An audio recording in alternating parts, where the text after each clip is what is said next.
नमस्कार साथियों, कैसे हैं आप सभी। उम्मीद करता हूं कि आप स्वस्थ होंगे, सुखी होंगे और आनंदित होंगे। श्री रामचरितमानस में आपका स्वागत है। हम श्री रामचरितमानस के माध्यम से जीवन के विभिन्न पहलुओं को जानने और समझने का प्रयास करते हैं, और इसमें जो आपकी सहभागिता है, आपका जो सहयोग है, और आप जिस तरीके से इसे सुनकर अपने जीवन के जो सारे आपके दोष हैं, जो क्लेश हैं, जो ईर्ष्या है, कहीं ना कहीं हम उन सारी चीज़ों को लेके सदैव कैरी करते हैं। लेकिन जब तक आपके भीतर से आपके दोष, आपके क्लेश, आपकी ईर्ष्या, आपका अहंकार नष्ट नहीं होगा, तब तक जो है आप अपने जीवन में बेहतर जिंदगी की जो तलाश में परेशान रहते हैं, घूमते रहते हैं, वो जो है प्राप्त होने वाली नहीं है। अगर अपने आप को आनंदित रखना है, अगर अपने आप को खुश रखना है, तो सदैव इस बात पे ध्यान रखना है कि हमें जो है सुनने की जो कला है, सुनने की जो क्षमता है, वो विकसित करनी होगी। हम बहुत हल्के और छोटे ज्ञान के प्रभाव में, हम बहुत छोटी चीज़ों को सीख कर हमें ये लगता है कि हम ही जो है अरस्तु और प्लेटो हो गए हैं। इस अहंकार से बचना चाहिए।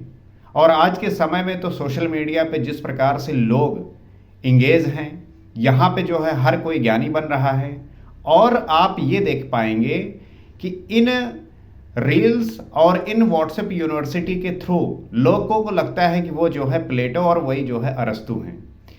जबकि अगर सीधी साधी बात कही जाए तो सबसे बड़ी बात यह है कि किसी भी विषय को लेके जो आपकी सोच है, जो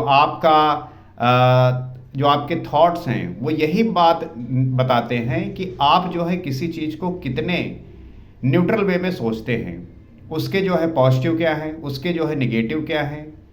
और अगर आप पॉजिटिव कॉन्शियसनेस से चीज़ों को देख पा रहे हैं तो उसके निगेटिव कॉन्शियसनेस वो भी आपको देखना होगा।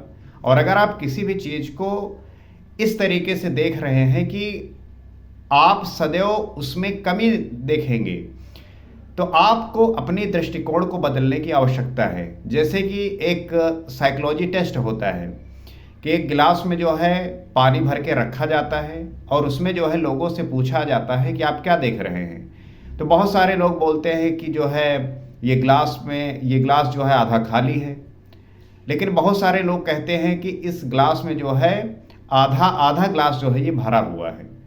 इसका मतलब यही है कि आपके किसी भी चीज़ को जो देखने का दृष्टिकोण है, आप जिस तरीके से चीज़ों को देखते हैं, ये सबसे ज़्यादा मैटर करता है। और आप जो प्रकट करते हैं, आप जो बातें करते हैं, आप अपने विचारों को प्रकट करते हैं, वो आपके भीतर इनसाइड से जो आज चीज़ें आप फील कर रहे हैं, जो आपके माइंड में थॉट्स चल रहे हैं, उसका जो है पूरा वो बाहर निकल के आता है, वो दिखता है। तो किसी भी चीज़ को कहने से पहले हमें जो है उसके बारे में पूरी तरीके से विश्लेषण करना चाहिए, एनालिसिस करना चाहिए। और मैं हर किसी को कहूँगा कि कोई भी व्यक्ति अगर अपने आप को ये समझता है कि वो जो है चीज़ों को समझने और जानने में कहीं त्रुटि रह जाती है, कहीं जो है समस्या रह जाती है, कोई चीज़ है जो पूरी उसकी पुष्टि नहीं करता, तो उसके बारे में समझकर, जानकर, पूरी तरीके से उसका जो है मनन चिंतन करके उसके बाद जो है उस पर अपना राय प्रस्तुत करना चाहिए।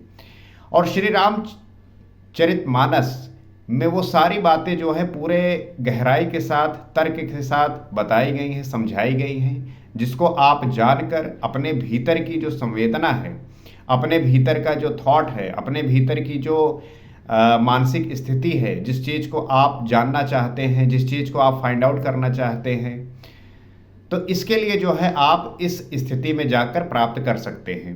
तो जैसा कि हमने जो है पिछले एपिसोड में ये जाना कि किस प्रकार से जो है नारद को इस बात का जो है अहंकार हो गया कि मैंने जो है कामदेव को जीत लिया है, और वो जो है इस बात को शंकर जी से बताए।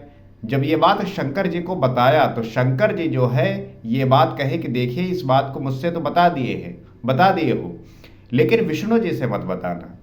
लेकिन नारद जी को इस बात का इतना अहंकार है कि वो जो है विष्णु जी से भी ये बात बता दिए। अब विष्णु जी तो सब कुछ जानने वाले, और वो जो है अपने भक्त की रक्षा के लिए सदैव जो है ऐसी लीला करते हैं कि उसके प्रभाव से उसकी जो है रक्षा हो सके। क्योंकि अगर कोई भी व्यक्ति अहंकारित हो चुका है तो फिर वो जो है अपने इष्ट से सदैव दूर होता चला जाएगा। और उसकी ये दूरी जो है, उसका ये जो अहंकार है, जो हल्का ज्ञान है, वही जो है उसको दूर करता है। तो किस प्रकार से भगवान विष्णु ये सब कुछ रच रहे हैं, जैसे कि उन्होंने हर माया से क्या किया कि नारद जी जो है विष्णु जी के पास आए, ये सारी बातें हुई। उसके बाद जो है जब नारद जाने लगे तो उन्होंने रास्ते में 400 कोस का जो है नगर रचा। और ये जो नगर इस प्रकार से रचा कि ये वैकुंठ से भी अति सुंदर था, अधिक सुंदर था। आगे गोस्वामी तुलसीदास जी क्या लिखते हैं, बसहि नगर सुंदर नर नारी, जन बहु मनसिज रति तनुधारी, तहिपुर बसई सील निध राजा, अगणित है गए सेन समाजा। उस नगर में ऐसे सुंदर नर नारी बसते थे मानो बहुत से कामदेव और उसकी स्त्री रति ही मनुष्य धारण किए हुए हों। तो इतना सुंदर जो है नगर बनाया, और वहाँ पे जो नर नारी थे उन्होंने इस प्रकार से बनाया कि मानो वहाँ पे सारे कामदेव प्रकट हो गए हों, और उसकी स्त्रियां जो रति हैं वो जो है मनुष्य धारण किए हुए प्रकट हो गई हों। उस नगर में शीलनिधि नाम का राजा रहता था, जिसके यहाँ असंख्य घोड़े, हाथी और सेना के समूह टुकड़ियाँ थी। और उसी नगर का जो राजा था वो शीलनिधि था, और जिसके यहाँ पे असंख्य घोड़े थे, हाथी थे और सेना के जो है समूह टुकड़ियाँ थीं। सत सुरेश सम विभव विलासा, रूप तेज बल नीत विनिवासा, विश्व मोहनी तास कुमारी, श्री विमोह जस रूप निहारी। उसका वैभव और विलास 100 इंद्रों के समान था। शील निधि जो राजा थे उनका जो वैभव था और जो विलास था वो 100 इंद्रों के समान था। जिस इंद्र के सिंहासन को प्राप्त करने के लिए असुर कितना प्रयास करते हैं, हर कोई चाहता है कि उसे जो है इंद्र के समान जो है सुख मिले, इंद्र जैसा जो है उसको वैभव मिले। तो ऐसा रचा था भगवान ने कि वो जो है 100 इंद्रों के समान था। वो रूप तेज बल और नीति का घर था। उसके विश्व मोहिनी नाम की एक ऐसी रूपवती कन्या थी जिससे के रूप को देखकर लक्ष्मी जी भी मोहित हो जाए। और उसकी एक बेटी थी, कन्या थी, जिसका नाम विश्व मोहिनी था, जिसके रूप को देखकर लक्ष्मी जी भी जो है मोहित हो जाए। विश्व मोहिनी तास कुमारी, श्री विमोह जिस रूप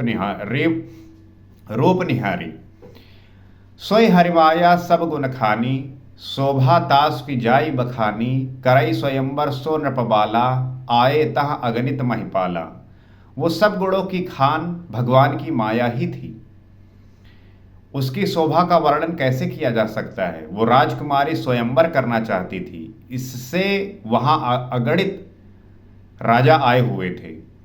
तो वो जो है सारे गुणों की खान थी।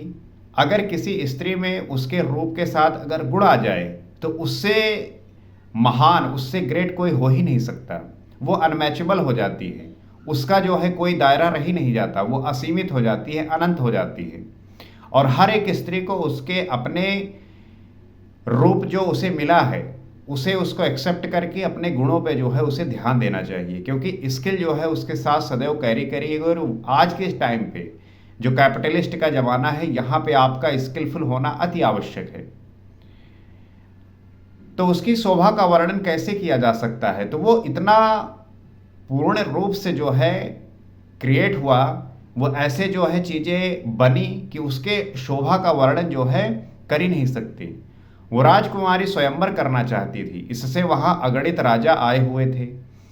राजकुमारी जो है स्वयंवर करना चाहती थी, उसका जो है विवाह करना था, इसलिए जो है स्वयंवर के लिए जो है अगणित, मतलब इतने राजा की जिनकी गिनती ही नहीं है, आए हुए थे। मन कौतकी नगर तहि गयो, पुरवासिन सब पूछत भयो, सुन सब चरित भूप ग्रह आए, कर पूजा नृप मुनि बैठाए। खिलवाड़ी मुनि नारद जी उस नगर में गए और नगरवासियों ने से उन्होंने सब हाल पूछा। तब समाचार सुनकर वे राजा के महल आए। राजा ने पूजा करके मुनि को आसन पर बैठाया। तो नारद मुनि जो है नगर गए और ये सब नगरवासियों से सब कुछ पूछा कि चल क्या रहा है, क्या है। तो सब समाचार जो है सुनकर राजा के महल में आए। राजा ने पूजा करके मुनि को आसन पर बैठाया, क्योंकि नारद जी का प्रभाव ऐसा है कि कोई भी जो है उनका जो है आदर करता है, सम्मान करता है, क्योंकि वो ज्ञानी हैं, वो मोह से जो है रिक्त हैं, उससे रहित हैं। आनि दिखाई नारदहि भूपति राजकुमार, कहौ नाथ गुण दोष सब एह के हृदय विचार। राजा ने राजकुमार को लाकर नारद जी को दिखलाया और पूछा कि हे नाथ, आप अपने हृदय में विचार कर इसके सब गुण दोष कहिए। तो नारद जी कहीं भी जाते थे तो उनसे जो है, क्योंकि वो ज्ञानी थे, वो सारी जो है बातें बताते थे। इस वजह से शीलनिधि राजा भी जो है अपनी कन्या विश्वमोहिनी को लाके नारद जी को कहा कि इसके जो है गुण दोष के बारे में बताइए, समझाइए। देख रूप मुनि विरत बिसारी, बड़ी बार लगी रहे निहारी, लक्षण तासु विलोक भुलाने, हृदय हरस नहीं प्रगट बखाने। उस रूप को देखकर मुनि वैराग्य भूल गए। विश्वमोहिनी इतनी सुंदर थी कि उसे देखकर जो है मुनि वैराग्य अपना भूल गए। जिस वैराग्य के लिए वो जाने जाते थे, जिस ज्ञान के लिए जाने जाते थे, वही भूल बैठे। एक मुनि भूल बैठा। देख रूप मुनि विरति बिसारी, बड़ी बार लगी रहे निहारी, बड़ी देर तक उसकी ओर देखते ही रह गए। उसके लक्षण देखकर मुनि अपने आप को भी भूल गए और हृदय में हर्षित हुए, पर प्रकट रूप में उन लक्षणों को नहीं कहा। उसके लक्षण को देखकर मुनि जो है अपने आप को भी भूल गए और हृदय में जो है हर्षित हुए, पर प्रकट रूप में उन लक्षणों को जो है नहीं कहा। महसूस अंदर उन्होंने किया, लेकिन उसके बाहर जो है प्रकट नहीं किया। ऐसा ही होता है, हमें जब कोई पसंद आता है, कोई हमें जो है अच्छा दिखता है, तब हम भीतर ही भीतर उसको लेकर बहुत सारी कल्पनाएं तो कर लेते हैं, लेकिन क्या वाकई में कुछ प्रकट करते हैं? तो नहीं प्रकट करते। और जो यही बरई अमर सोई होई, समर भूमि तेहि जीत न कोई, सेवहि सकल चराचर ताही, बरई शीलनिधि कन्या जाही। लक्षणों को सोचकर वे मन में कहने लगे कि जो इसे ब्याहेगा वो अमर हो जाएगा और रणभूमि में कोई उसे जीत ना सकेगा। तो जो इसे ब्याहेगा वो अमर हो जाएगा और रणभूमि में कोई उसे जीत ना सकेगा। ये शीलनिधि की कन्या जिसको वरेगी, सब चर अचर और जीव उसकी सेवा करेंगे। ऐसा जो है नारद मुनि सोच रहे हैं। लक्षण सब विचार उर राखे, कछुक बनाई भूप सन भासे, सुता सुलक्षण कहि न प्रपाही, नारद चले सोच मन माही। सब लक्षणों को विचार कर मुनि अपने हृदय में रख लिया और राजा से कुछ अपनी ओर से बनाकर कह दिया। राजा से लड़की के सुलक्षण कहकर नारद जी चल दिए, पर उनके मन में ये चिंता थी कि, तो उन्होंने सारा जो है बात अपने मन में बना लिया और उसके बाद जो है सारे लक्षणों को विचार कर मुनि ने अपने हृदय में रख लिया। फिर राजा को जो है अपनी ओर से बनाकर कुछ बातें जो है बताई और राजा से लड़की के जो है सुलक्षण कहकर नारद जी चले गए। उनके मन में जो है ये चिंता थी। क्या चिंता थी? करो जाय सोई जतन बिचारी, जहि प्रकार मोहि बरई कुमारी, जप तप कछु न होई तेहि काला, हे विधि मिलई कवन विधि बाला। मैं जाकर सोच विचार कर अब वही उपाय करूं जिससे ये कन्या मुझे ही वरे। तो नारद जी सोच में पड़ गए कि ऐसा क्या उपाय करूं कि ये कन्या जो है मुझसे ही जो है विवाह करे। इस समय जब तब से कुछ हो नहीं सकता। अक्सर लोग बात करेंगे कि भैया जब करो तब करो, ये सब करो जो है, लेकिन नारद मुनि कह रहे हैं कि भैया इस समय जो है जब तब से कुछ होने वाला नहीं है। हे विधाता, मुझे यह कन्या किस तरह मिलेगी, ये विचार में वो जो है पड़ गए। यही अवसर चाहिए परम शोभा रूप विशाल, जो विलोक रीझे कुंवरी, तब मेले जयमाल। इस समय तो बड़ी भारी शोभा और विशाल सुंदर रूप चाहिए, जिसे देखकर राजकुमारी मुझ पर रीझ जाए और तब जयमाल मेरे गले में डाल दे। इस समय तो सबसे ज़्यादा आवश्यक ये है कि मैं जो है सबसे ज़्यादा शोभामान हूँ। विशाल रूप चाहिए मुझे, सुंदर रूप चाहिए, जिसे देखकर राजकुमारी मुझ पर रीझ जाए और मुझ पे जो है जयमाल डाल दे। ये जो है विचार नारद मुनि कर रहे हैं। तो ये तो कहानी हुई और इस कथा को जो है हमने सुना भी होगा, जाना भी होगा। हम इससे सीख क्या सकते हैं? हम इससे सीख यही सकते हैं कि अगर आपको शक्ति प्राप्त करनी है, शक्ति अगर आपको चाहिए, तो उसके लिए जो है आपको निरंतर साधना, तपस्या, त्याग ये सब करना ही होगा। और जब एक दिन आपको शक्ति प्राप्त हो जाएगी, तब जो है उसके बाय प्रोडक्ट में आपको सब कुछ मिलेगा। जो आपको पूरा संसार चाहिए, जिसके लिए सदैव तड़पते रहते हो कि ये गाड़ी हो जाए, ऐसा घर हो जाए, ऐसा स्त्री हो जाए, ऐसी पुरुष हो जाए, ऐसा जो है दुनिया मेरे अनुसार चलने लगे, सब जो है मेरे चरण में लेट जाए, जिसको जब चाहूँ कुछ बोल दूँ, गाली दे दूँ और गोली से उड़ा दूँ। इस प्रकार के विचार जो है आप लेके चलते हैं, इस अहंकार में लेके चलते हैं। और आप इस प्रकार के विचार चाहे जितना करिए, लेकिन जो उसके पीछे का प्रोसेस है, अगर उसे नहीं फॉलो नहीं करोगे तो फिर वो प्राप्त नहीं होगा जो आप चाहते हैं। और किसी को गोली नहीं मारनी, किसी को गाली नहीं देनी, आपको जो है ये भी नहीं कि शक्ति नहीं प्राप्त करनी, शक्ति प्राप्त करनी है, लेकिन उसके बाद आपको होश पूर्वक जो है सारे कार्य करने हैं। ऐसा नहीं कि आपको शक्ति मिली, आपको जिसको मन हुआ उसको मारते फिर रहे हो, ऐसा नहीं करना। आपको जो है शक्ति मिलने के बाद उस शक्ति का सही उपयोग करना है। लेकिन होता क्या है समाज में कि शक्ति मिलने के बाद जो है लोग उसका दुरुपयोग करते हैं। आप देखते होंगे जो शासन में लोग जो शासन कर रहे हैं, उन्हें जब शक्ति मिलती है तो वो उसका जो है उपयोग, सदुपयोग और दुरुपयोग सब करते हैं। जिसे नहीं मिलती वो परेशान है कि मुझे मिल जाए, और ये बातें करता है कि मुझे मिलने के बाद तो मैं जो है पूरी दुनिया को जो है बिल्कुल चमाचम ही कर दूंगा, सबको जो है सारी सुविधा प्रकट कर दूंगा, दे दूंगा। लेकिन जब उसको शक्ति मिलती है तो वो भी जो है उसका शोषण करने लगता है।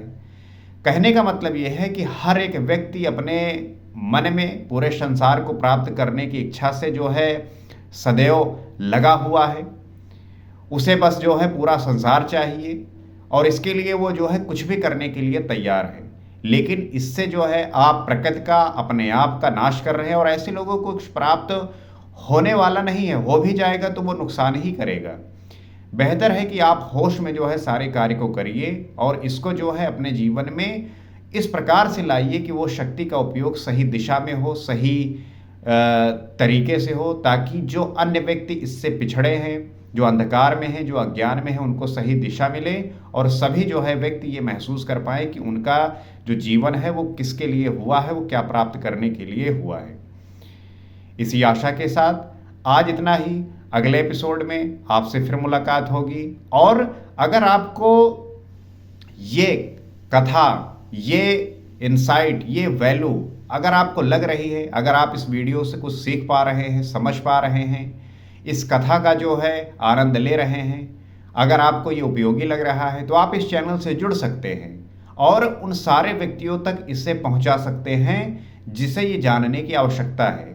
क्योंकि हम कहीं ना कहीं रास्ता इसलिए भूल बैठे हैं क्योंकि हमारे भीतर का जो अंधकार है, जो अज्ञान है, उसमें एक दीपक जलने की आवश्यकता है।